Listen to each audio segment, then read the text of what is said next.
At a fancy dinner with her friends, my girlfriend whispered, "Don't embarrass me tonight, just smile and pay the bill." I agreed. When the waiter dropped off 2 separate bills, the room went silent. There is a specific type of silence that is louder than any argument. It is the sound of reality crashing into a room full of entitled people. I heard that silence for the first time last night.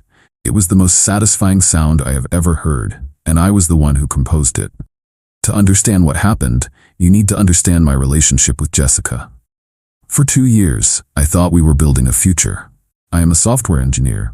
My life is logical, structured, and I value efficiency over flash. Jessica is in public relations. Her life is about perception, image, and social currency. I thought our differences balanced each other out. I saw us as a team. I would build the engine, and she would design the beautiful exterior. We were partners, splitting our bills and making decisions together. I was not a sugar daddy, and she was not a freeloader. That was the story I told myself anyway.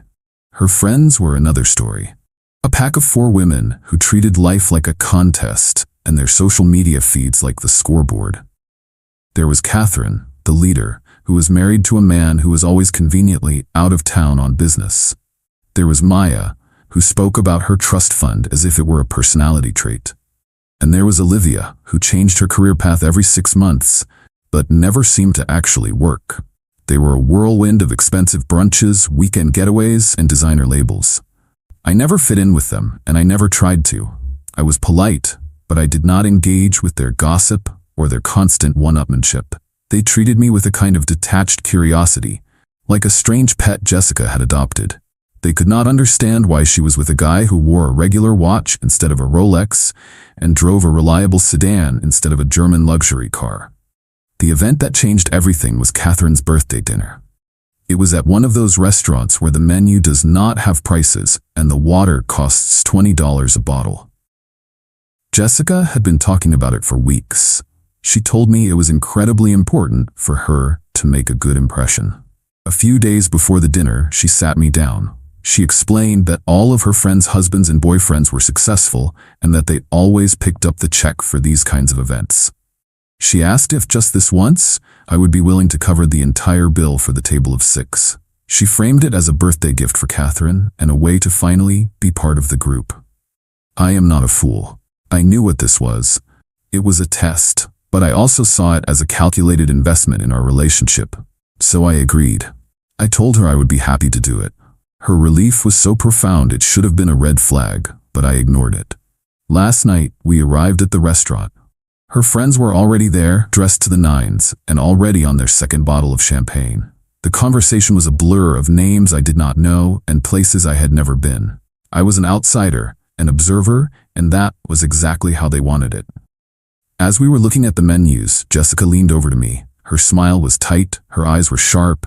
She whispered, so quietly that only I could hear, "Don't embarrass me tonight. Don't talk about your boring coding stuff. Just smile, nod, and pay the bill when it comes. Can you do that for me?" And there it was, the truth stripped bare of all pretense.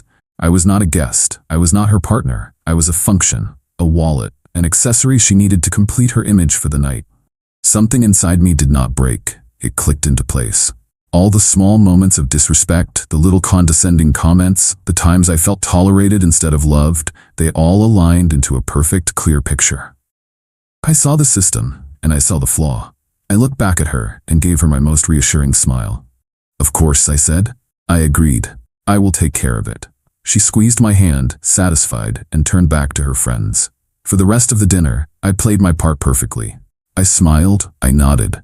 I listened to their stories about yacht parties and trips to Aspen. They ordered with abandon. Appetizers, lobster, the finest steaks, multiple bottles of the most expensive wine. They were not just having a meal. They were running up a score, and I was the one who was supposed to pay for the points. About halfway through the main course, I excused myself to use the restroom. I did not go to the restroom. I found our waiter, a professional man in his 40s with tired eyes. I pulled him aside. "There has been a change of plans," I said, pressing a $200 bill into his hand. "I need you to do something for me, and I need you to be discreet." I explained that I wanted him to prepare 2 separate bills. The first bill would be for myself and my girlfriend, Jessica, only. The second bill would be for the other 4 women at the table. I gave him my credit card and told him to charge me for my bill and Jessica's bill immediately, and to add a very generous tip for himself. When it is time for the check, I said, I want you to bring both bills to the table. Place my paid receipt in front of me, and place their check in the middle of their side of the table. Do not say a word about it unless they ask. He looked from the money in his hand to my face, and a small, almost imperceptible smile touched his lips. He understood. He nodded once and disappeared toward the kitchen. I went back to the table. The performance continued. They laughed and drank, completely oblivious. Jessica would occasionally glance at me and give me a little approving nod, as if I were a dog that had successfully learned a new trick. Finally, the moment came. The waiter arrived at our table. With practiced silent precision, he placed a small black folder in front of me. It contained my credit card and the paid receipt. Then he placed a second, much thicker folder in the exact center of the table, directly in front of Catherine and Maya. For a few seconds, nothing happened. Then Catherine, the birthday girl, reached for the check, probably to admire the grand total I was about to pay. She opened it, and then I heard it. The beautiful, perfect sound of silence. She stared at the bill, her smile frozen on her face. Maya leaned over to look, and her eyes went wide. Olivia and the other friends stopped their conversation mid-sentence. The silence spread across the table like a stain. It was heavy, confused, and laced with the dawning horror of financial reality. Jessica was the last to understand.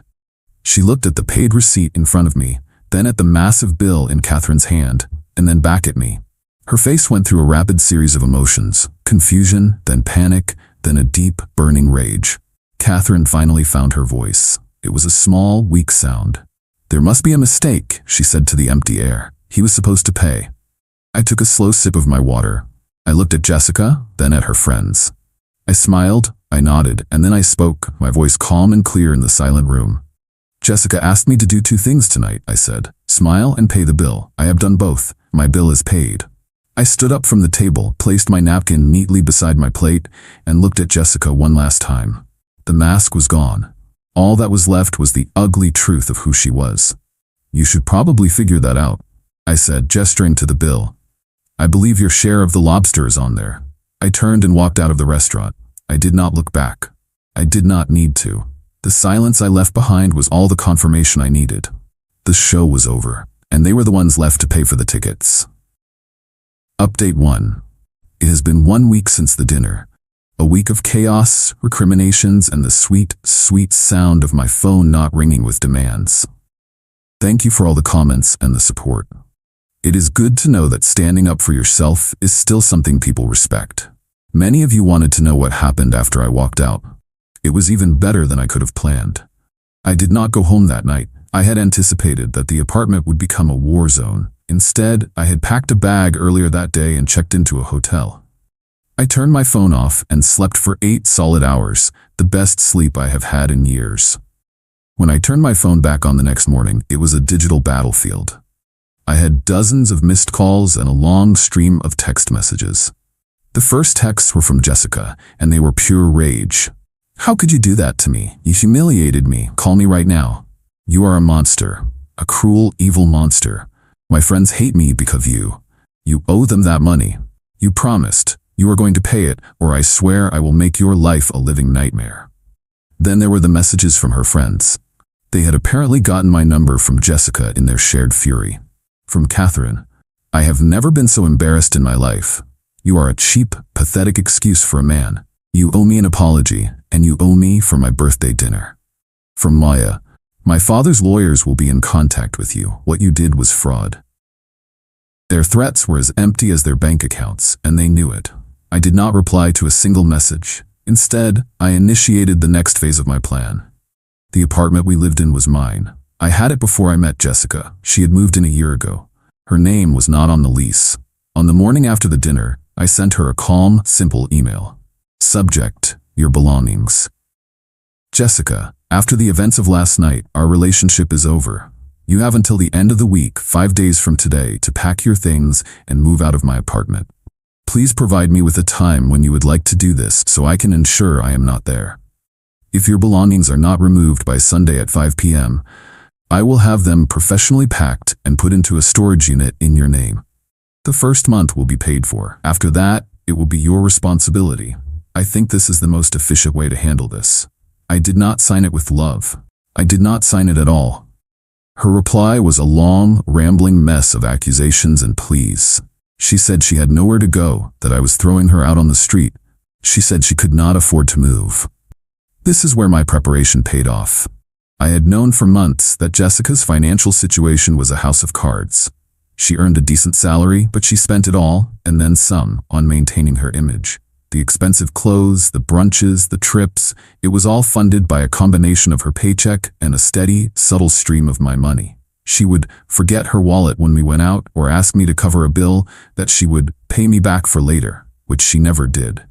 I replied to her email with a single attachment, a spreadsheet. For the past 6 months, I had been tracking our shared expenses. Every time she had used my credit card for her personal items, every dinner I had paid for, every weekend trip funded by me, I had documented it all. The spreadsheet showed that over the last year, I had subsidized her lifestyle to the tune of nearly $20,000, outside of our shared living expenses. My email was short. Subject, your belongings. Jessica, I believe you will find that you have more than enough resources to secure a new place to live. You simply need to adjust your spending habits to match your actual income. Attached is a summary of the funds you have saved over the past year by not having to pay for your own expenses. Please let me know when you will be collecting your things. The email stopped after that. The reality of her situation, presented in the cold, hard language of a spreadsheet, was something she could not argue with. The best part of the fallout, however, was what happened between her and her friends. I heard from a mutual acquaintance that the dinner bill was over $3,000. Without me to cover it, the 4 of them were left to split it. For women who lived on credit and perception, a sudden, unexpected bill of over $700 each was a catastrophe. They did not handle it gracefully. Catherine insisted that since it was her birthday, she should not have to pay as much. Maya argued that she had only had 1 glass of the expensive wine, so her share should be smaller. The argument apparently devolved into a screaming match in the middle of the restaurant. They ended up having to put the bill on multiple credit cards. And the friendship, which was built on the shaky foundation of social climbing, completely fractured. They all blamed Jessica. She was the one who had brought the broke loser into their group. She was the one who had guaranteed he would pay. Her social standing, the thing she had valued more than our relationship, was now in ruins. She had been cast out of the very group she had tried so hard to impress. She has chosen Saturday to move her things out. I will be at my office, running a system diagnostic. It feels fitting. I am debugging my life, removing the corrupted files, and preparing for a system reboot. She thought she could use me. She thought I was just another line of code she could manipulate. She forgot that I am the one who writes the code. Update 2. It has been a month since the night of the separate bills. The process of detangling my life from Jessica's has been both methodical and, in a strange way, deeply satisfying. Every box she carried out of my apartment was another step towards my own freedom. The move out was as pathetic as you might imagine. She did not hire movers. She could not afford them. She and her mother spent a Saturday hauling boxes and furniture out of my apartment. I was not there as promised. I had a friend, a large and imposing guy named Ben, stay at my place to supervise. He told me the atmosphere was thick with resentment. Jessica's mother kept making comments about how her daughter had wasted her best years on me.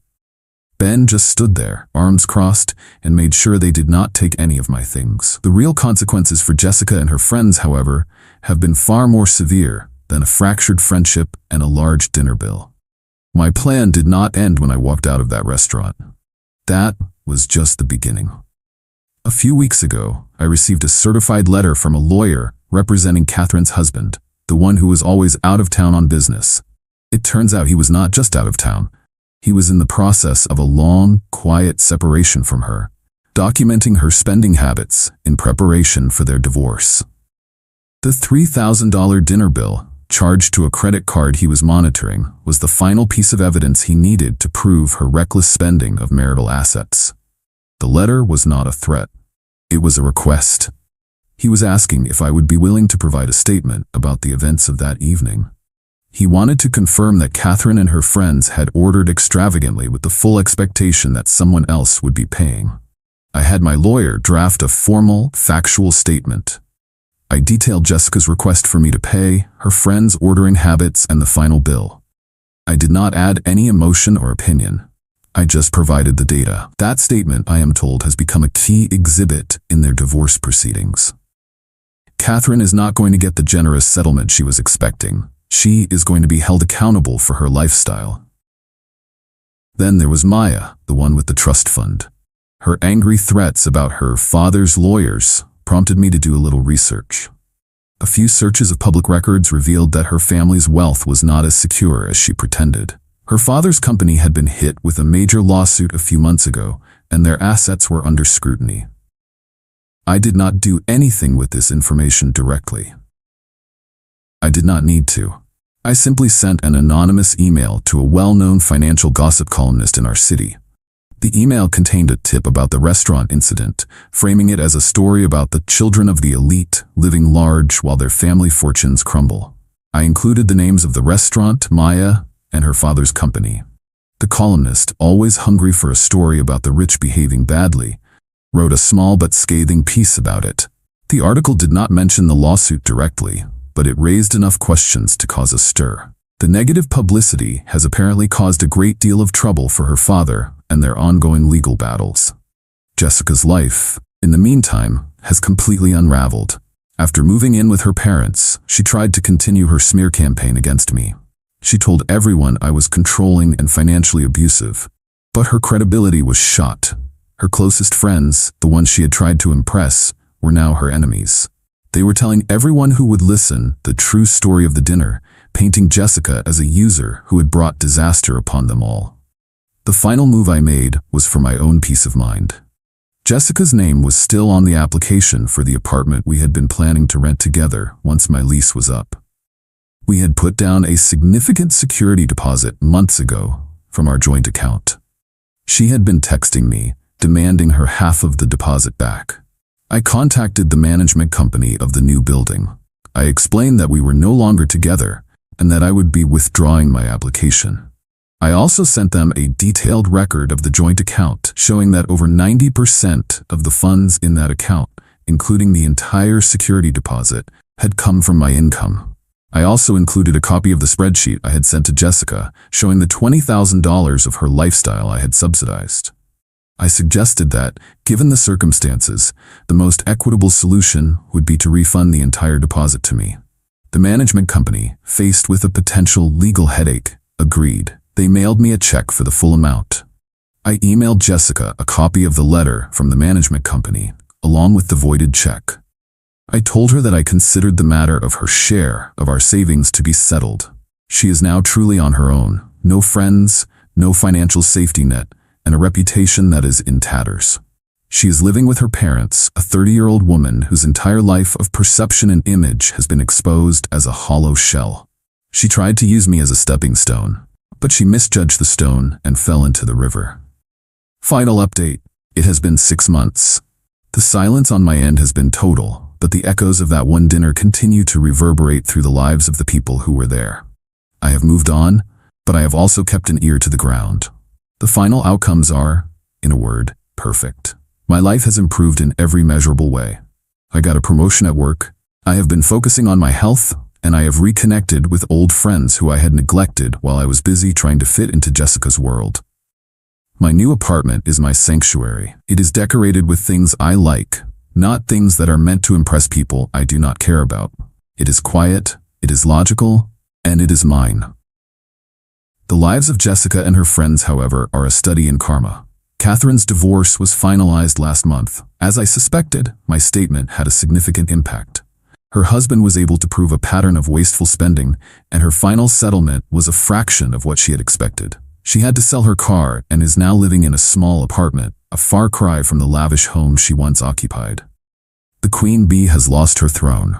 Maya and her family are still dealing with the fallout from the negative publicity. The lawsuit against her father's company ended in a settlement that cost them a fortune. They are not poor, but their days of casual, conspicuous wealth are over. Maya, I am told, has had to get a real job. The trust fund is no longer a personality trait. It is a lifeline she has to carefully manage. Olivia, the fourth friend, has faded into obscurity. Her social climbing ambitions were tied to Catherine and Maya. With their fall from grace, she has no one left to cling to. And Jessica. Her story is the most complete. After months of living with her disappointed parents, she finally found a new job. It is a step down from her previous position with less pay and no prestige. She has moved into a small studio apartment in a less desirable part of town. She is living the life she can actually afford, and she is miserable. The final, satisfying piece of news came to me indirectly. The waiter from the restaurant, the one who helped me execute my plan, now works at a different establishment closer to my office. I go there for lunch sometimes. He recognized me a few weeks ago. He told me that the story of that night has become a legend among the staff at his old restaurant. He said that after I left, the four women had a full-blown meltdown. They argued for nearly an hour before Catherine's husband, who she had to call in tears, finally came and paid the bill over the phone, an act of finality before his lawyers took over. The waiter then told me something that made this entire ordeal worthwhile. He said that a few weeks ago, Jessica came into his new restaurant on a date. He was not her server, but he saw her. He said she looked smaller, less confident. At the end of her meal, he watched as she and her date split the bill. That is the real victory. It is not that she is struggling. It is not that her friends are gone. It is that the lesson was learned. She wanted me to be a wallet, a silent partner in her life of illusion. But the thing about illusions is that they eventually fade, and all you are left with is the cold, hard reality of the bill. She is finally paying her own way, and I am free. My life is no longer about funding someone else's perception. It is about building my own reality. And my reality is solid, it is stable, and it is paid in full.